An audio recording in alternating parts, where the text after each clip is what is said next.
Hello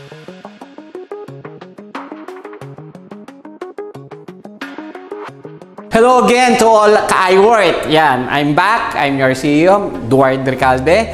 And I just want to congratulate all of you. Kasi ito yung part na tipong kaya ka na-convince. Maaaring kaya ka na-convince at kaya rin ikaw siseryosohin tong ganitong klaseng negosyo.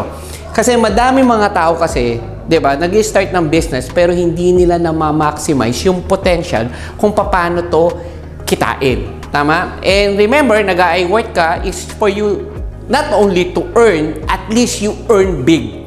Tama po? Naka-design po ang iWorth is for you to earn big. Sabi nga dito 99% magiging successful ka. Bakit? Kasi naka-design na po siya, susundan mo na lang ang 1% kung gagawin mo siya. So, speaking of how to maximize your earnings, kasi ang maganda ho sa iWorth, not only pag ikaw nagtatrabaho, diba, galingan mo hindi, it's fixed. Agree? Diba? Fix siya. Pasok ka, diba, uwi ka, fix. Walang pinagkaiba yan sa ka-office mate mo tamad, tapos ikaw masipag. Pareho din yung makukuha nyo. Tama? Pero pag naintindihan mo na pwede kang mabigyan ng mas malaking income sa same effort o dobleng effort na gagawin mo, mas malaki ang makukuha mo. Tanong, siseryosohin hindi? For sure, siseryosohin mo siya. Agree? So anyway, there's a lot of ways kung paano natin i-maximize yung income natin. If you master kung paano gagamitin yung dashboard natin, mas napapadali ang negosyo mo para patakbuhin to. Ngayon, sabi ko nga, sa retail, technically, you have 40% maximum na pwede mong kitain na profit. All you have to do is to learn how to do it. Basic naman po yan. May mga products training tayo, meron tayong mga digital marketing training. Ang ako, advice ko sa inyo, you spend time also in that kind of training so that you can be equipped. Lamang na yung taong may alam.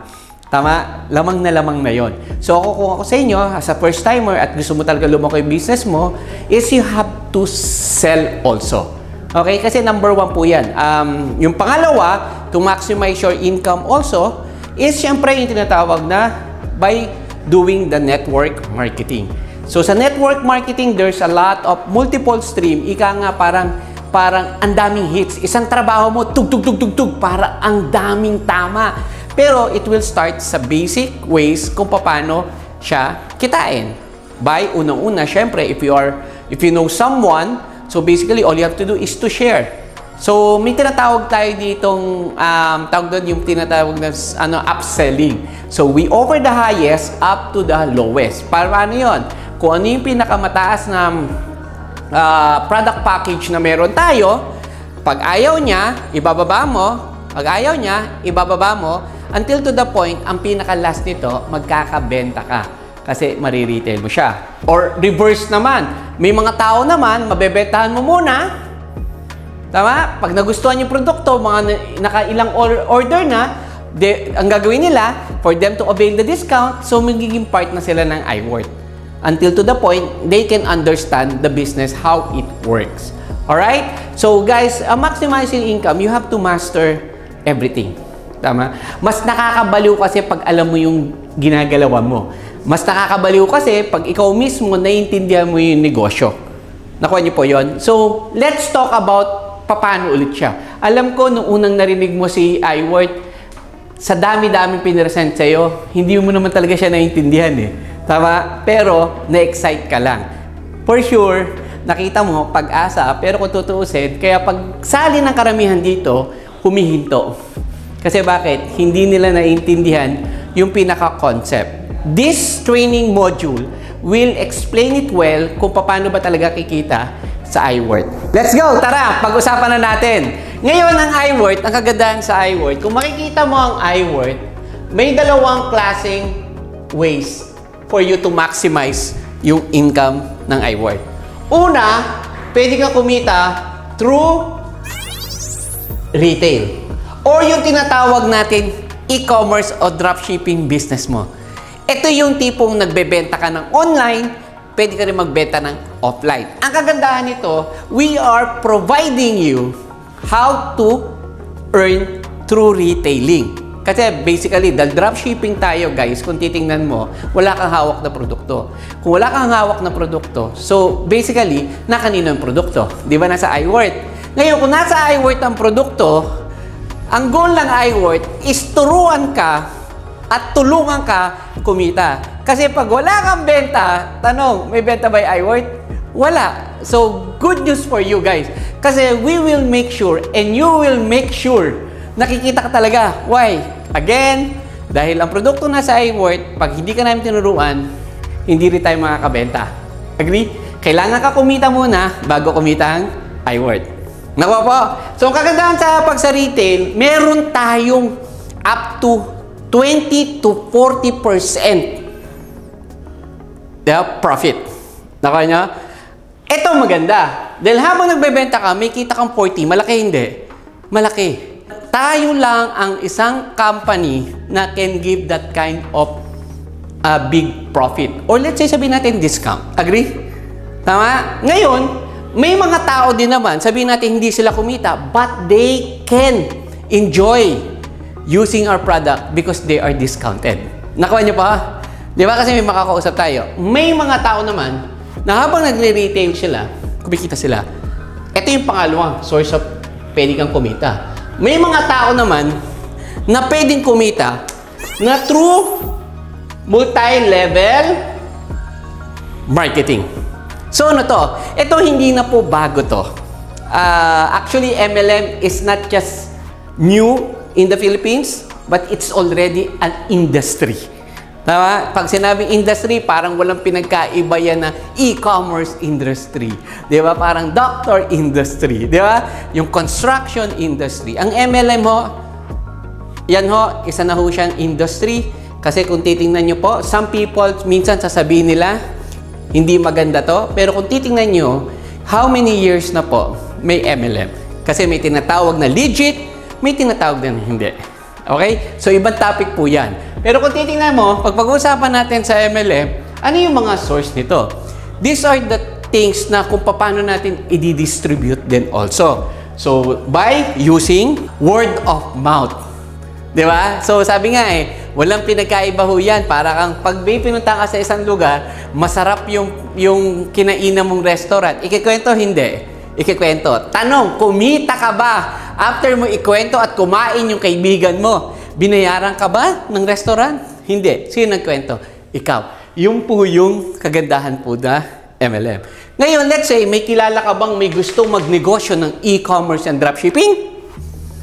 Yes. Ngayon, all you have to do is to invite them. You refer them. Ang maganda nito, hindi ikaw magpe-present, lalo na pag bago ka, may magpe-present. Ito na dito na papasok. Dahil uso, mga tinatawag na, meron tayong tinatawag na quick start bonus. Sa quick start bonus, guys, ang tendency, may tatlong paraan paano kumikita sa quick start bonus. Una, yung tinatawag na direct sales override. So, paano to? Sa bawat nakukuha mo at interesado mag-dropshipping, ang tendency, kukuha sila ng package natin, di ba? Na iba-ibang way. So, either kukuha sila ng starter pack, business pack, or elite pack. Tama? So, mamimili sila doon. So, ang kagandahan nito, may entry level, may pang middle lang, tapos merong higher level. The more yung tao gusto ng mas malaking benefits, they can get the higher benefits or they can get the elite. Okay? Ngayon, ang ganda nito, ang isa sa pinaka-powerful sa iWorth is I design the comp plan na bukod sa direct sponsor mo, ang tendency, magkakameron ka rin income sa tinatawag na indirect sales override. So, paano yan? Yung ni-refer mo. Di ba? May ni-refer ka. Let's say, dito. May ni-refer ka. May kita kang direct sales override. Ngayon, yung ni-refer niya sa iba, wala na. Okay? Siya may kilala, siya nag-present, dito, siya nag-direct. Wala na sa iba yan. Pero sa iWorth, tendency, meron ka pa rin kikitain. Okay? Good? Oh, very good. Very good. Ang kagandahan nito, depende rin yan kung ano yung package na kinuha mo. Pag smaller package ka lang, up to 1 to 3 level ka, pag starter pack. Pag business pa ka naman, 1 to 5. Pag elite pa ka naman, yun, may enjoy mo yan, up to the 8th level. So, may mga figures po yan. Pero papakita ko lang yung continuity. Kasi may continuity ho yan. Ito, maganda. Pag ikaw naman, you get the higher package, you can enjoy na tinatawag na PIP cycle bonus. Okay? So, paano yan? For every elite na kukunin mo, pag tumama sa pang-5, may 5,000 ka. Bonus. Sa bawa, isang elite, 2,500, dalawa, 2,500, tatlo, 2,500, pang-4, 2,500, yung pang-5, 5,000. Every time tumatama sa 5. Good? Nakuha nyo? Ngayon, eto na. Tumigil muna tayo sa parting to. Kung ikaw, may kilalang gusto mag-dropshipping, tama? Ang tendency, ang maganda dito, kahit nagre-retail ka, kahit ayaw mo ng MLM, kasi may magtatanong, paano ba yung dropshipping? Pag nagustuhan niya, hindi mo mapipigilan. Ang maganda nito, kahit ayaw mo MLM, may tinatawag tayo dito na tinatawag na retail override. Kasi not all people, they want to do MLM. They just want to do the traditional business ng dropshipping and e-commerce. So basically, kahit ayaw mo, pero may gustong kang kaibigan na gusto mag-dropshipping at nakita niyang mura, affordable, system already ibibigay na, gawa na, may produkto na, hindi na problema inventory. So lahat ng advantage meron, sa smaller amount, they can start an e-commerce dropshipping. For sure, magugustuhan nila. Agree? Ngayon, pag nagustuhan nila, habang nagbebenta ka, dahil retail, ito nag-e-commerce dropshipping, lahat ng benta nito, may possibility kumita ka ng 20, 15, or 5%. Ang maganda nito, ikaw ba nagbenta? Hindi. Pero dahil bawat benta nila, either offline and online, technically, meron kang override. If kung madami kang mga distributors na nagbebenta, dito pa lang, meron ka na tinatawag na passive income. Agree? Agree. Ngayon, ang kagandahan nito, balik tayo dito. Technically, dediretso siya papunta dito. Tama? Ngayon, ito na. Dahil nagdedirect ka, tanong, sila din may kakilala? Wala. Meron din. May gusto rin silang kakilala na gusto yung produkto? Yes. May kilala din silang gustong magnegosyo? Yes. Ngayon, ang tendency, pag yan, lumaki yung organization mo, dito na papasok yung tinatawag natin, kaduktong nito. Yung tinatawag na group sales bonus. Ano yung group sales bonus? Ito na yung gada may pumapasok sa iyo na points or tao na gusto magnegosyo. Pag may pumasok sa left, may pumasok sa right, technically, pag ikaw mataas ang package mo kinuha, automatic 5,000 ka. Imagine mo, ito may ni-refer. May kita siya. Ito, nag-refer. May kita siya. Ikaw ba nag-refer? Hindi. Pero ikaw, kikita ka ng 5,000. So, imagine mo, ulanin ka ng 5,000. Good na? Very good. Very good yon. Ang maganda dito, continuous yan. Agree? Ang maganda dito, habang tumutuloy ito, continuous din yung possibility na lumaki yung retail override mo. Ito pa maganda. Habang lumalaking group sales bonus mo, ang advantage, pag higher package ka, to maximize it, syempre, kung elite ka, package ang kinuha mo, may tinatawag kang generational bonus. Okay, paano yung generational bonus? Sa lahat ng direct mo na tinulungan mo kumita, may kita ka sa kanila. Okay, so paano yan? Let's say ito, direct mo, may 5% ka dyan. Ito, direct niya, hindi mo na direct, meron ka pa rin 3% dyan. Ngayon, ito, nag-direct, hindi ikaw nag-direct, hindi rin yung direct mo, pero dahil pasok siya sa third level mo, may 3% ka. So, yan yung tinatawag na generation bonus. Ang maganda dito, if you going to help your people to earn, may additional kang income. Ang maganda ito, habang tumutulong kang kumita siya, lumalaki yung group sales bonus mo. Habang lumalaki group sales bonus mo, lumalaki yung income mo, lumalaki yung kita ng mga distributors mo. Agree? Habang lumalaki yan, lumalaki din yung retail override nila. So, can you imagine kung gaano kalaki ang potential na pwede mong kitain? 5 years from now, kung napakalaki na ng organization mo, malaki na yung sa mga distributor mo, at dumami at lumapad yung grupo mo, di na napapasok yung isang income. Ano yan? Yung tinatawag nating uni level.